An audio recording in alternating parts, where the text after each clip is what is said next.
Mock is basically a reality check you give to yourself. When you attempt a mock and you get that result scorecard, you see where you stand right now, as of now. And basically, mocks that CL provides, it's a very good team that makes the mocks.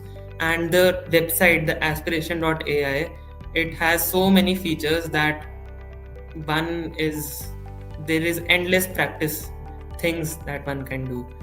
So basically,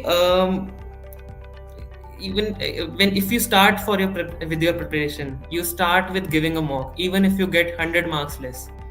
All right, that will just make you that will just make you acknowledgeable to where you stand.